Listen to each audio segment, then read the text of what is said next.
वो सब तो हम लोग संविधान जानते हैं और सब लोग एक बेसिक जानकारी रखते हैं, लेकिन जो संविधान है वो शिक्षित और अशिक्षित दोनों के लिए जरूरी है, चाहे वो शिक्षित हो या अशिक्षित, चाहे वो बच्चा हो या बूढ़ा।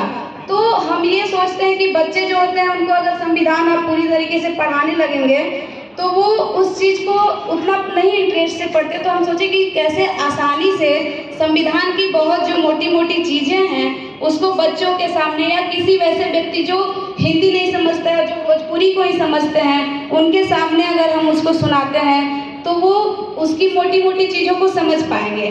तो मैं खुद के द्वारा इस सॉन्ग को तैयार की हूँ और मैं बहुत ही रिलेवेंट है क्योंकि अभी 14 अप्रैल को बाबा साहब की जयंती भी हम सबने सेलिब्रेट की है और आने वाले 2-3 सप्ताह में एक नाटक भी होने जा रहा है यहाँ पे, उसकी तैयारी चल रही है। संविधान का जो प्रस्तावना है और वो स्कूलों में कैसे बच्चे करते हैं उसी के ऊपर है, तो सोचिए।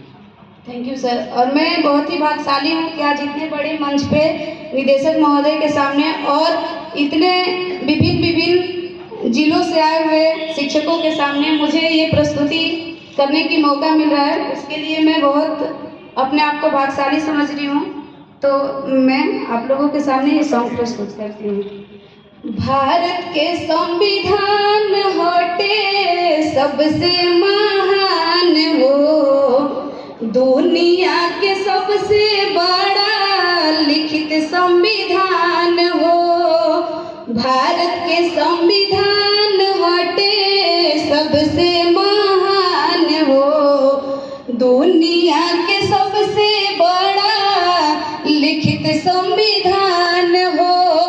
कोई देश के मिला के बनल हमार संविधानवा न हो लागल 2 साल 11 महीना 18 दिनवा न हो, तबे जाके बनल हमरो संविधानवा न हो, तबे जाके बनल हमरो संविधानवा न हो।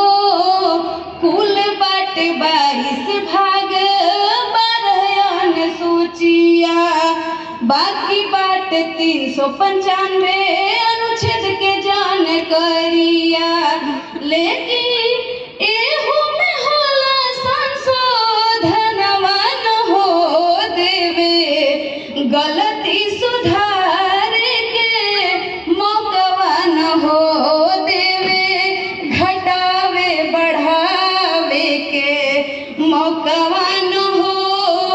हम भारत के लोग हई इहे बतावेला, कैसे बनब नागरिक कैसे हटावेला, देवे 6 हमके मौलिक अधिकारवा न हो, जेमे शामिल बा शिक्षा एवं समतावा न हो, जेमे शामिल बा शिक्षा एवं समतावा न हो।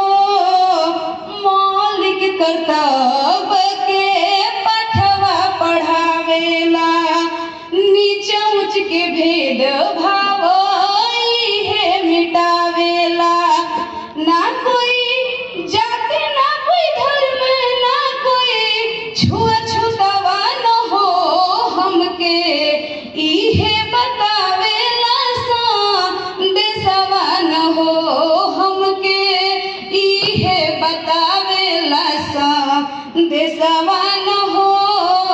नीति निदेशक के पाठवा पढ़ावेला, समान कार्य समान वेतन हमके बतावेला, समान नागरिक समान हितवा न हो, चाहे कन्याकुमारी हो या कश्मीरवा न हो, चाहे कन्याकुमारी हो या कश्मीरवा न हो।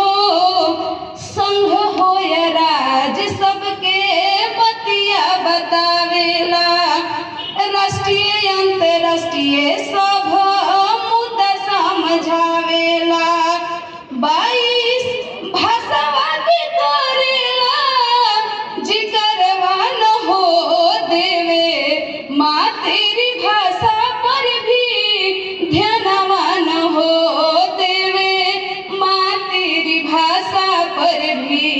ध्यानवान हो।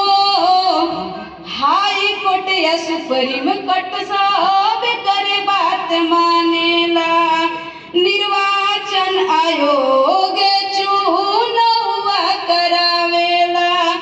अनुसूचित जाति जनजाति सब आयोगवान हो बाटे।